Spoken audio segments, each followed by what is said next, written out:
Eh bien, bonjour, chers collègues. Tout d'abord, excusez mon retard, mais je me suis un peu embirlificoté les pinceaux entre la convocation de bureau et la convocation pour notre réunion du jour. Donc, j'étais salon Mansart, pour ne rien vous cacher. Mais ce qui permet de faire ces 6000 pas journaliers pour rester en forme dans cette assemblée. Alors, chers collègues, nous sommes réunis cet après-midi pour examiner le rapport d'information établi à la suite des débats organisés au sein de notre délégation les 15 et 22 janvier dernier sur le statut de l'élu local. Comme vous vous en souvenez, notre bureau avait décidé d'organiser ces débats articulés autour de deux grandes problématiques: la levée des freins à l'engagement citoyen de la vie publique locale et le rétablissement d'un exercice serein du mandat local, afin d'être en capacité de peser sur le contenu des discussions que le gouvernement s'apprête à engager sur ce sujet. Je précise d'ores et déjà que si vous en acceptez la publication, je remettrai en notre nom ce rapport dès demain et en main propre à M. François Rebsamen, ministre de l'Aménagement du Territoire et de la Décentralisation. Alors, au travers du rapport de la mission d'information sur le statut de l'élu local, conduit à l'automne 2023 par nos collègues Sébastien Jumel, enfin anciens collègues Sébastien Jumel et Madame Violette Spilbout, et du dépôt en février 2024 de la proposition de loi qui en a découlé, notre délégation avait déjà montré qu'elle pouvait être à l'initiative sur ce sujet majeur pour les collectivités territoriales. Le Sénat a également apporté sa pierre à l'édifice en adoptant, le 7 mars 2024, une proposition de loi visant à renforcer sensiblement les facilités accordées aux élus locaux pour l'exercice de leur mandat. Alors ce texte, qui pourrait être prochainement examiné à l'Assemblée nationale, ne constitue pourtant qu'une étape supplémentaire dans la sédimentation des droits opérés par le législateur depuis les années 80.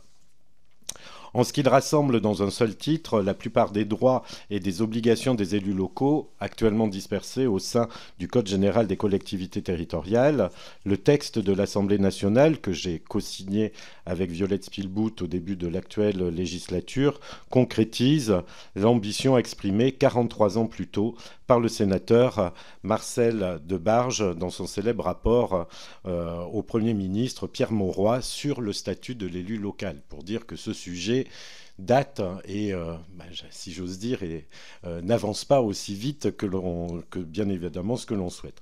Alors bien évidemment, l'accès à une facilité horaire, à une formation ou même à une indemnité ne saurait être la raison d'être de l'engagement de la vie publique locale. Comme l'indiquait l'AMF, l'Association des maires de France, dans un communiqué publié à l'issue de son 104e congrès des 22 et 24 novembre 2022, c'est bien le pouvoir d'agir qui motive l'acte de candidature de tout citoyen à une élection locale et redonne du sens à la démocratie représentative.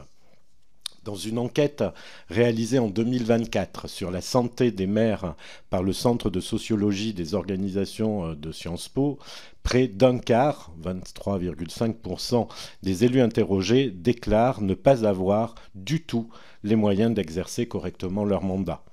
Un tel sentiment de dépossession trouve non seulement son origine dans l'enchevêtrement des compétences qui caractérisent l'organisation territoriale de notre pays, mais aussi dans la difficulté des élus à boucler leur budget après une décennie marquée par la volonté de l'État de réduire ses dotations tout en limitant l'autonomie fiscale des collectivités. Le présent rapport, établi à l'issue des débats réalisés au sein de la délégation sur le statut de l'élu local, n'a pas pour vocation à apporter réponse à cette frustration croissante qui obligerait les parlementaires à débattre de sujets à la fois vastes et peu consensuels. Ce qui ne veut pas dire qu'il ne faudra pas mettre ces travaux à l'ordre du jour de notre délégation. Alors que se profilent les prochaines élections municipales, qui devraient avoir lieu en mars 2026, il s'agit toutefois de donner à nos concitoyens un signal fort avec l'adoption de la manière la plus transpartisane possible d'un texte destiné à lever les freins matériels à leur engagement dans la vie publique locale et à supprimer les nombreux irritants qui entravent l'exercice du mandat. Tout récemment, la maire de Poitiers, Madame Léonore Monconduit, a fourni, bien malgré elle, un exemple de l'anachronisme du droit en vigueur lorsque, enceinte, elle a constaté qu'elle ne pourrait prendre de congé maternité sans perdre son indemnité d'élu. Il est indéniablement urgent de rendre les fonctions d'élu local compatibles avec les contingences de la vie familiale. Les mesures, très nombreuses, soumises à discussion, sont d'autant plus remarquables qu'elles sont issues de propositions formulées par la mission d'information à partir des demandes exprimées par les élus locaux eux-mêmes. Il convient sur ce point de saluer l'esprit de coopération qui a animé les associations d'élus, des plus petites aux plus grandes, au cours de la période de réflexion qui a précédé l'ouverture des débats au sein de notre délégation. Par ailleurs, on peut se féliciter de l'existence d'un quasi-consensus politique sur l'objectif, voire même le contenu de nombreuses dispositions parmi celles inscrites dans les 2 propositions de loi. En effet, il ressort à la fois des débats menés en délégation et des contributions écrites adressées préalablement par les différents groupes politiques que, sur les 26 mesures évoquées par les membres de la délégation, près des 2/3 recueillent l'adhésion d'un nombre significatif de groupes sans susciter un rejet explicite de la part des autres mesures. Dans cet ensemble, on retrouve les réformes visant à améliorer la prise en charge des frais engagés par les élus en situation de handicap pour participer aux réunions de leur collectivité ou de leur EPCI et tout simplement pour bénéficier d'un poste de travail adapté à leurs besoins. Dans leur grande majorité, les députés de la délégation souhaitent également mettre fin à la situation absurde que subit la maire de Poitiers en reconnaissant la possibilité pour une élue ou un élu local de cumuler l'exercice de son mandat et donc les indemnités de fonction correspondantes avec le bénéfice d'indemnités journalières dans le cadre d'un congé de maternité ou paternité, d'un congé d'adoption ou d'un congé d'accueil de l'enfant. Par ailleurs, la mise en place d'un véritable appui à la reconversion des élus en fin de mandat, qu'il s'agisse de l'accès à des mesures d'accompagnement par France Travail, similaires à celles offertes aux salariés signataires des contrats de sécurisation professionnelle, ou de la mise en place pour les anciens élus locaux d'aménagement d'épreuves dans les concours d'accès par la 3e voie à la fonction publique, est largement soutenue au sein de la délégation. Tous les groupes se sont en outre montrés favorables à ce que les exécutifs locaux bénéficient d'une bonification de trimestre de cotisation à l'assurance retraite à raison des mandats effectués, même si des nuances sont apparues quant à l'étendue de cette bonification ou son périmètre d'application. S'agissant du traitement des violences et des menaces, en forte croissance, la délégation souligne que la loi du 21 mars 2024, dite Buffet, a constitué une avancée majeure dans l'octroi d'un véritable cordon de sécurité autour des élus. Quelques voies d'amélioration ont été identifiées, notamment l'extension du dispositif de protection de l'intégrité physique du candidat aux proches de la personne concernée. L'octroi automatique de la protection fonctionnelle à tous les élus, y compris sans délégation de l'exécutif, tel que proposé par le Sénat, ne fait pas l'objet d'un consensus, certains groupes souhaitant explicitement maintenir le principe d'une délibération préalable afin d'éviter les risques de détournement. En revanche, le développement de la médiation territoriale, qui avait été évoqué par la mission d'information sur le statut de l'élu local, sans donner lieu à un débouché législatif, a été fortement préconisé en réunion de la délégation afin de mieux régler les conflits entre élus. Dans le domaine de la formation, plusieurs groupes ont soutenu l'idée d'une courte session obligatoire délivré en début de mandat qui permettrait aux nouveaux arrivants de bénéficier d'une présentation de leurs fonctions ainsi que d'un rappel des droits et obligations applicables, notamment déontologiques. De légères divergences ont pu apparaître quant aux modalités de mise en œuvre de cette formation, certains groupes privilégiant le présentiel et d'autres le distanciel. Enfin, l'ouverture aux communes et aux EPCI à fiscalité propre du catalogue de formations développé par le Centre national de la fonction publique territoriale, CNFPT, n'a pas suscité d'objection majeure au sein de la délégation. Le volet de la réforme portant sur la déontologie a, pour sa part, fait apparaître des différences de point de vue au sein de la délégation. Ainsi, plusieurs groupes se sont clairement exprimés en défaveur de toute simplification de la définition du conflit d'intérêts, y compris s'agissant de l'interférence entre deux intérêts publics. Dans une optique différente, le renforcement de certaines règles déontologiques, notamment l'extension aux maires des communes de plus de 3500 habitants, et plus, de l'obligation de déclarer leurs intérêts à la haute autorité pour la transparence de la vie publique, a pu susciter des réserves dans quelques groupes. Enfin, la question de la revalorisation des indemnités allouées aux élus locaux s'est avérée peu consensuelle. L'une des mesures les plus emblématiques du texte de l'Assemblée, à savoir l'octroi d'une indemnité minimale à tout élu local, même sans délégation de l'exécutif, a été contestée dans son principe par deux groupes. Sur ce point, j'estime que si l'on peut comprendre les réticences de tous ceux qui souhaitent n'indemniser que les élus dotés de responsabilités au sein de la collectivité, il convient de reconnaître que le seul fait d'être élu à une assemblée locale engendre divers frais, on peut dire faux frais, qui sont supportés par les intéressés sur leur denier personnel. Selon le niveau de revenu ou l'origine sociale de l'élu concerné, il peut y avoir une injustice à ce qu'aucune compensation financière ne soit prévue, comme c'est le cas aujourd'hui.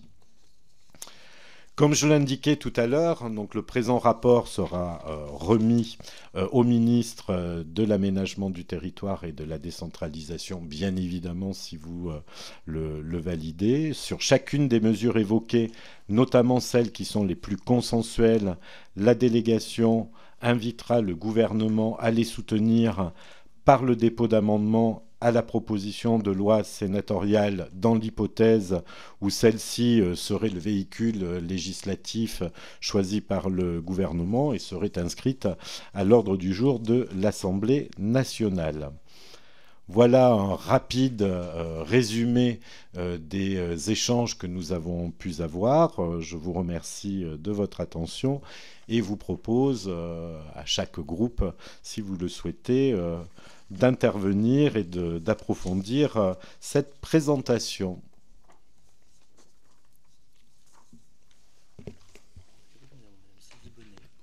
Alors, si on prend, oui, dans l'ordre des groupes, Madame Bonnet, pour le groupe... Non, pas d'intervention. Non, mais c'est si vous le souhaitez, hein, on fait ça. Si il y a un point sur lequel vous voulez réagir... Bon, évidemment, hein, je pense que vous avez été destinateurs tous à... Juste un petit mot. Monsieur Sansu, oui. Merci, Monsieur le Président, de cette présentation, de la compilation, en fait, des interventions des groupes. Ça nous permettra d'avoir un document, d'ailleurs, qu'on pourra garder. Moi, je suis très soucieux d'une chose, c'est qu'on ne scinde pas les questions du statut de l'élu et de la situation des collectivités territoriales. Je m'explique. Quand on dit que les élus sont à portée d'engueulade ou de baffe, c'est d'autant plus dur qu'on ne peut pas répondre à un certain nombre de sollicitations et que les élus sont en première ligne face à un État qui, à un moment, se défausse. Donc je pense que cette situation-là, il faut qu'on la sente bien. C'est-à-dire que oui, il y a besoin de protéger nos élus. Oui, ils ont besoin évidemment d'être soutenus. Mais ils sont d'autant mieux soutenus si la DGF augmente, ils sont d'autant mieux soutenus si les dotations d'investissement local sont présentes, ils sont d'autant plus soutenus si sur les territoires il n'y a pas des entreprises qui ferment ou des services publics qui s'en vont. Voilà, je le dis et je veux que ce soit à mon avis bien marqué, même si ça a été dit. Je crois que c'est très important parce que on ne fera pas que du curatif là-dessus, et le préventif, c'est justement que les collectivités locales aient les moyens de répondre aux besoins et aux investissements nécessaires dans les territoires.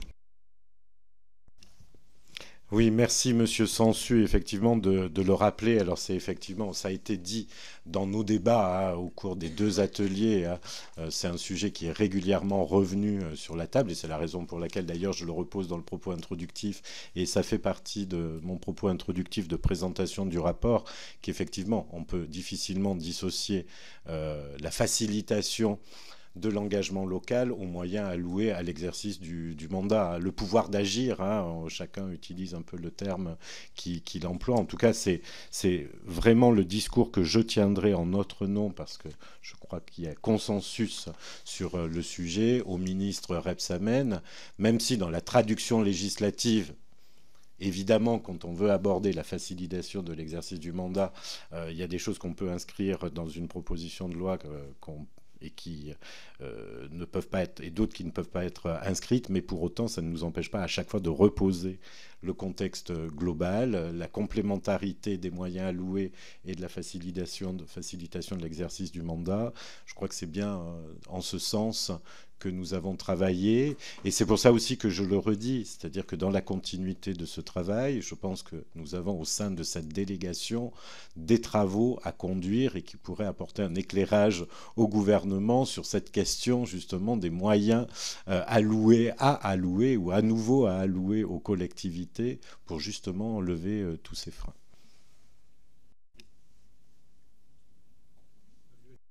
Madame Hervieux pour le groupe... mais bien évidemment, écologiste. Ce sera rapide. Oui, Monsieur le Président, chers collègues, déjà se féliciter de ce rapport et féliciter les administrateurs parce qu'effectivement la contrainte était temporelle et puis de contenu aussi était bien présente. Réaffirmer quand même que derrière tout ça, il y a aussi un enjeu démocratique, puisque en fait, pour faire le lien avec ce que vient de dire Nicolas Sansu, il y a la question des sous, mais derrière les sous, c'est aussi les moyens dont on se dote pour faire vivre la démocratie et la démocratie locale à travers les collectivités. Et la représentation nationale au cours des débats devra en tenir compte. J'insiste là-dessus parce qu'on sait le contexte budgétaire, etc., etc.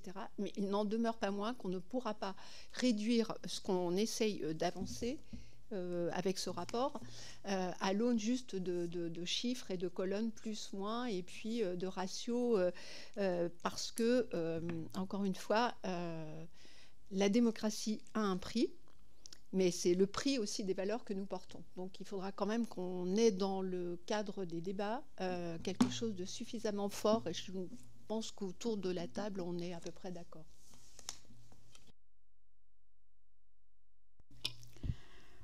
Sylvie Bonnet, donc députée de la Loire et groupe Droite républicaine. Déjà, félicitations pour ce rapport, et je dirais même qu'il y a urgence.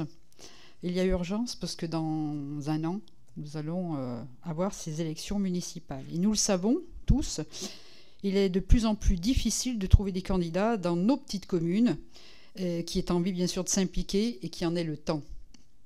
Et la fonction d'élu a aussi évolué et requiert une plus grande technicité qu'avant. Et le temps passé est nettement supérieur qu'avant, avec beaucoup de réunions avec l'État, le département, sur la commune. Et il faut passer chaque jour aussi en mairie.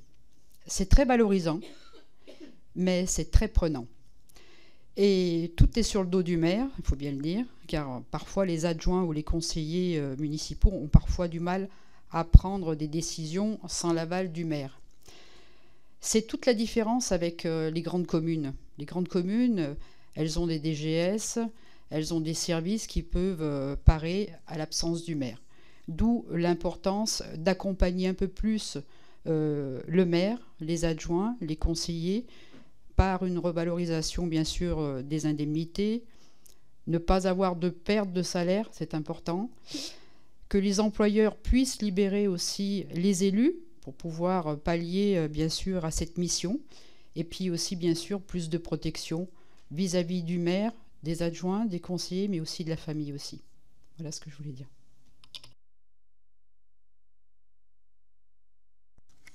Oui, alors quelques mots, ça va peut-être être redondant et aussi redondant avec le rapport parce que je n'ai pas eu le temps de le lire.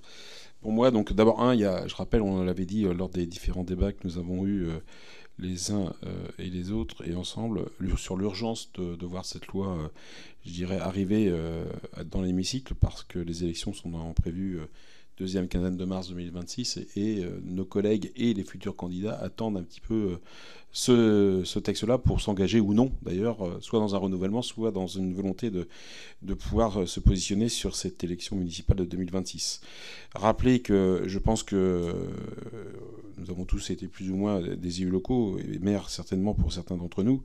L'autonomie financière et la possibilité de pouvoir retrouver, je dirais, des leviers pour gérer nos communes était une attente. Et je rejoins le collègue sur l'aspect financier, parce que si on enlève les finances des collectivités ou si on les contraint de trop, de toute façon, les candidats ne pourront pas présenter un programme. En tout cas, ils ne seront pas crédibles, ils ne seront pas en mesure de l'appliquer. Et bien sûr, il y a aussi l'autre sujet, c'est, je dirais, tout ce que subit un maire qui, on vient le voir sur des compétences qu'il n'a pas et sur des leviers qu'il ne peut pas agir, les guichets de poste, les guichets de SNCF, etc., sont autant de sujets sur lesquels, au quotidien, les maires sont sous pression. Sur le côté, je dirais, indemnité et tout ce qui est autour, moi je trouve un petit peu hors norme tout ce qui est demandé comme déclaration sur la haute autorité vis-à-vis des maires. Et je pense qu'on y va finalement trop loin parce que là on affiche une vie privée qui aussi freinera la démocratie à terme lorsqu'on est rendu à positionner ses propres biens, ses propres véhicules en fonction des mandats. Il y a quand même des sujets qui sont aujourd'hui, à mon sens, un risque de dérive. L'indemnité, je l'avais dit, et on l'avait un petit peu discuté sur le fait d'une volonté d'avoir une indemnité fixe, je dirais légiférée, plutôt que d'avoir les maires qui, par des soucis de garder des budgets dans leur commune, diminuent les indemnités sur quelque chose qui est déjà indécent au niveau donc, du taux. Et puis bien sûr, il y a aussi la reconnaissance pour les élus qui sont en activité de sujets de retraite sur lequel, lorsqu'on s'engage jeune et qu'on veut aider sa commune, bien souvent on perd en retraite et donc il y a une reconnaissance qui est recherchée. Ensuite, je pense qu'il y a des enjeux démocratiques évidemment et je pense que quelque chose qui doit apparaître dans le dialogue, dans le rapport, c'est un besoin de dialogue entre le Parlement et nos collectivités locales, sur lequel les maires attendent ce besoin-là. Il y a eu une rupture depuis une petite dizaine d'années, liée certainement à la fin des cumuls de mandats, qui sera aussi un sujet sur lequel beaucoup de groupes politiques parlent de revenir en discussion sur ce sujet.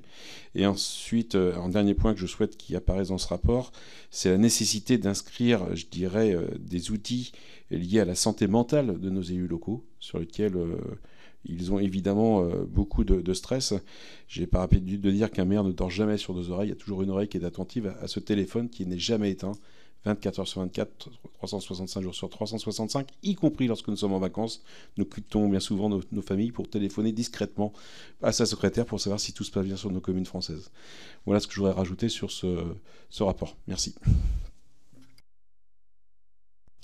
Oui, Monsieur le Président, très rapidement, les collègues ont déjà évoqué beaucoup de sujets, mais je voulais revenir sur 2 points rapides. Le premier, c'est sur la question... Alors, d'abord, pour dire que je souscrivais aux propos des uns des autres sur le besoin que les communes, départements, groupements, régions, etc. soient suffisamment dotés ou qu'ils aient la liberté fiscale qui a été perdue ces dernières années pour pouvoir agir. Ça, je crois que c'est un peu le chapeau qui nous réunit. Ensuite, sur les questions plus précises qui sont posées, sur les indemnités, moi, il y avait une question qui m'interrogeait, c'était sur l'hypothèse qu'on puisse finalement sécuriser ce qui serait une enveloppe dédiée au règlement des indemnités des élus.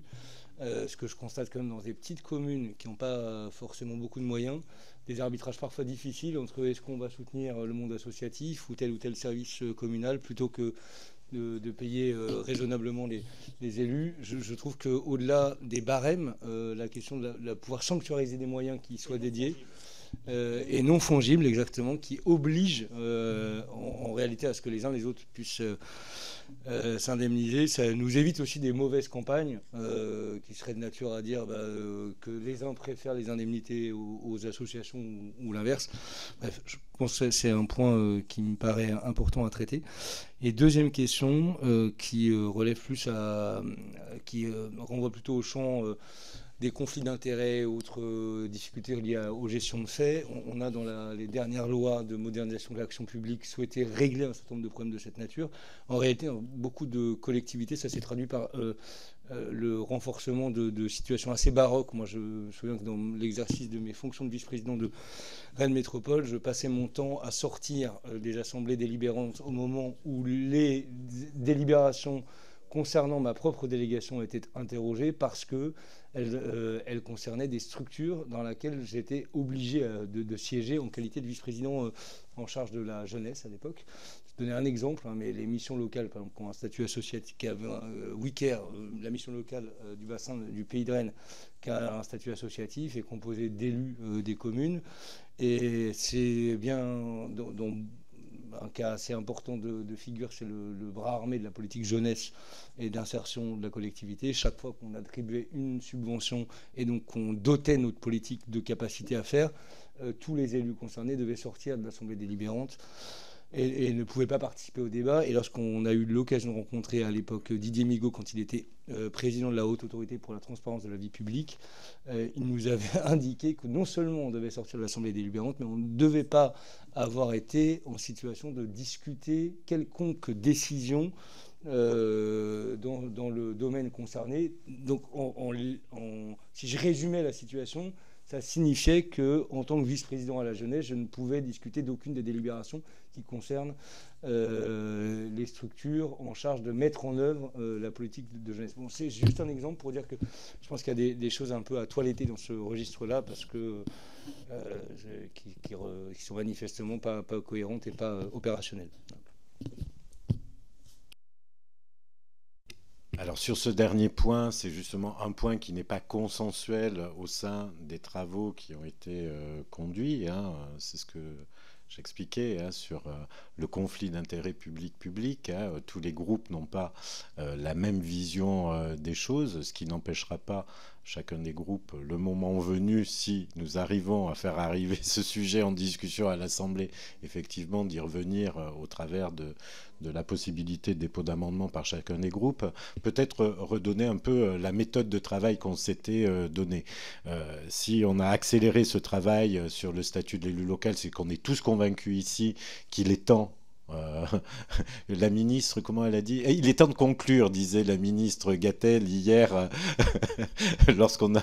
non, c'était lundi, quand on a eu le texte sur les communes nouvelles, et quand on a évoqué le sujet du statut de le local, elle a dit, il est temps de conclure. Ben oui, il est temps de conclure, et c'est exactement ce que je dirais au ministre Rebsamen, il est temps de conclure, ça fait quand même des années que les associations d'élus ont travaillé sur le sujet, ça fait consensus au sein des associations d'élus, le Sénat a fait une avancée importante sur le sujet, à l'Assemblée on voit qu'il y a plein de points sur lesquels il y a consensus entre nous pour que les choses avancent, c'est le message que je porterai au ministre. Comme vous l'évoquez, alors il y a un certain nombre de choses sur lesquelles ce ne sera possible, alors suivant le support législatif qui sera utilisé, que si on a le soutien du gouvernement, parce qu'il faudra des amendements du gouvernement pour avancer sur certains sujets, parce que pas forcément de lien avec le texte, dès lors qu'il y a un engagement financier, enfin vous connaissez aussi bien la mécanique législative que moi, donc on aura besoin du soutien du gouvernement, et ce rapport va nous aider à confirmer qu'ici, il y a une volonté commune d'avancer sur un certain nombre de points. Et donc, je vais défendre cette idée auprès du gouvernement qu'il soit porteur de cette volonté commune des députés d'avancer sur un certain nombre de sujets.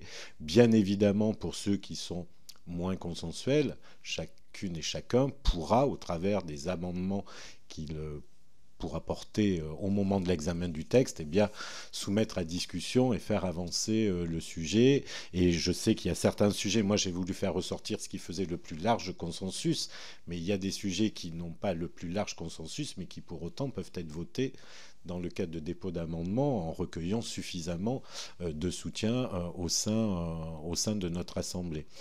En tout cas, vous pouvez compter sur moi, sur le message que je porterai en notre nom à tous, sur l'urgence, à peine un an maintenant de l'échéance municipale, que d'avancer sur ce sujet-là, plutôt que de nous amener des textes sur le sujet des collectivités qui peut-être sont moins urgents, moins consensuels. Là, on en a un pour le coup qui est consensuel et qui pourrait apporter une réelle avancée pour notre démocratie locale.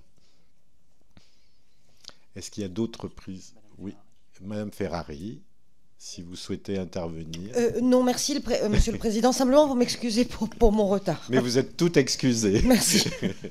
Bon, eh bien, s'il n'y a pas d'autres questions, je vous propose de m'autoriser à la publication de ce rapport. Et à l'unanimité, on en rêve ici. Et c'est surtout que comme vous m'autorisez à cette publication, eh bien demain, je remettrai bien ce rapport au ministre en lui expliquant, lui donnant les explications et surtout en l'invitant le plus rapidement possible à ce qu'on puisse avancer sur le sujet à l'Assemblée nationale. Merci.